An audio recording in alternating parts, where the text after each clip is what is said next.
दुर्गा सप्तशती अध्याय 11। मैं भुवनेश्वरी देवी का ध्यान करता हूँ। उनके श्री अंगों का आभा प्रभात काल के सूर्य के समान है और मस्तक पर चंद्रमा मुकुट है। वे उभरे हुए स्तनों के और 3 नेत्रों से युक्त है। उनके मुख पर मुस्कान की छटा छाई रहती है और हाथों में वरद अंकुश पास एवं अभय मुद्रा शोभा पाते हैं। ऋषि कहते हैं, देवी के द्वारा वहाँ महादैत्य पति शुंभ के मारे जाने पर इंद्र आदि देवता अग्नि को आगे करके उन कात्यायनी देवी की स्तुति करने लगे। उस समय अभिष्ट की प्राप्त होने से उनके मुख्य कमल दमक उठे थे और उनके प्रकाश से दिशाएं भी जगमगा उठी थीं। देवता बोले, शरणागत की पीड़ा दूर करने वाली देवी, हम पर प्रसन्न हो जाओ। संपूर्ण जगत की माता, प्रसन्न हो जाओ।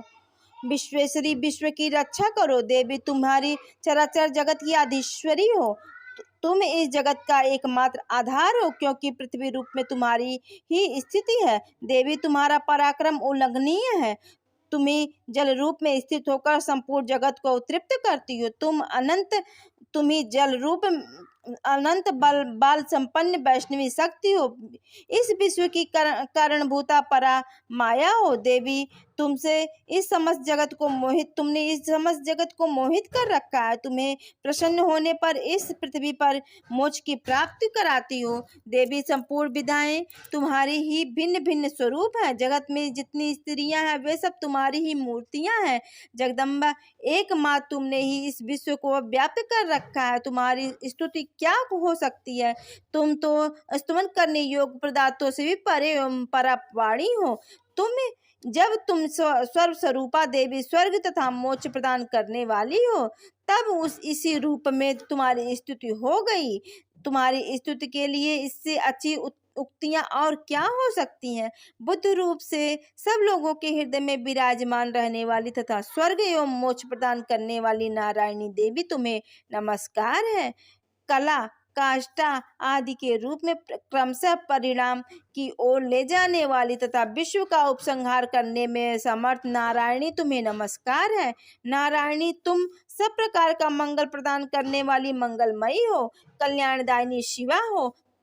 सब पुरुषार्थों को सिद्ध करने वाली शरणागत वत्सला, 3 नेत्रों वाली गौरी तुम ही हो। तुम्हें नमस्कार है। तुम सृष्टि पालन और संहार की शक्तिभूता सनातनी देवी, गुणों का आधार एवं सर्व गुणमयी हो। नारायणी, तुम्हें नमस्कार है।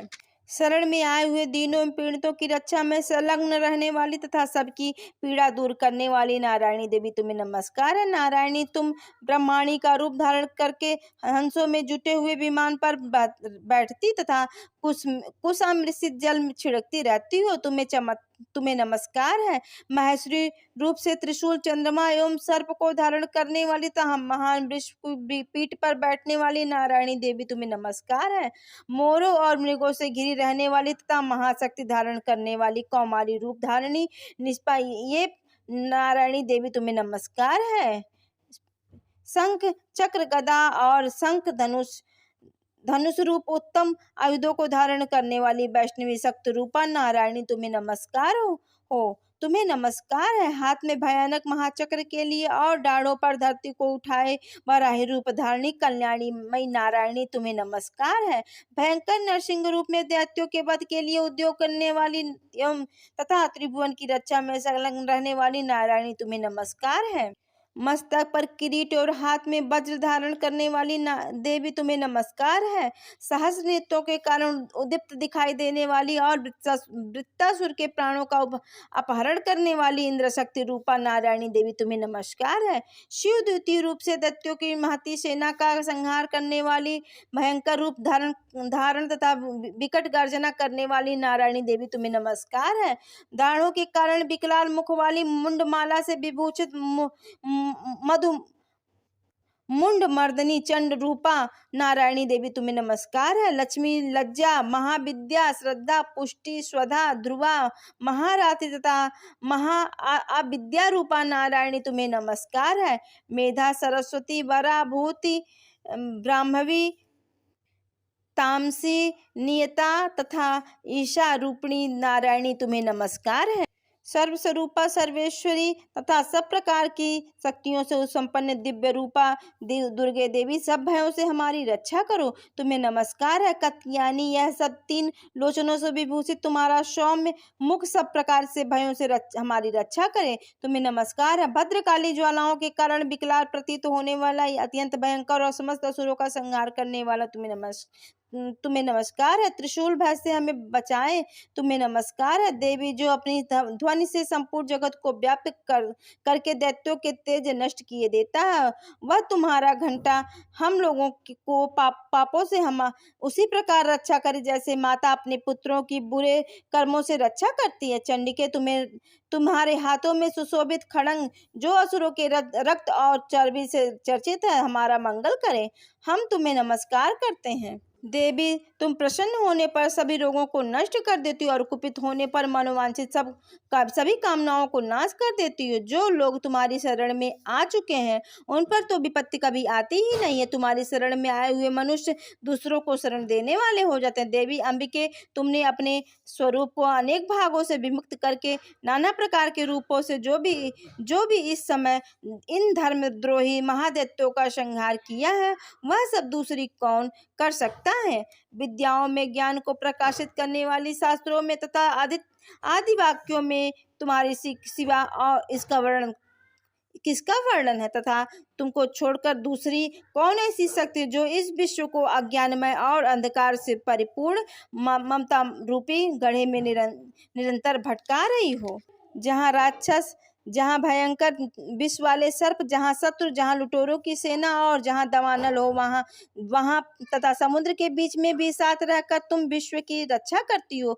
विश्वेश्वरी, तुम सब विश्व का पालन करती हो। विश्व रूपा हो, इसलिए संपूर्ण विश्व को धारण करती हो। तुम भी भगवान विश्वनाथ की भी वंदनीय हो। जो लोग भक्तिपूर्वक तुम्हारे सामने मस्तक झुकाते हैं, वे संपूर्ण विश्व को आश्रय देने वाले होते हैं। देवी, प्रसन्न हो जाओ। जैसे इस समय असुरों का वध करके तुमने शीघ्र ही हमारी रक्षा की है, उसी प्रकार सदा हमें शत्रुओं के भय से बचाओ। संपूर्ण जगत का पाप नष्ट कर दो और उत्पात एवं पापों के फलस्वरूप प्राप्त होने वाले महामारी आदि बड़े बड़े उपद्रवों को शीघ्र दूर करो।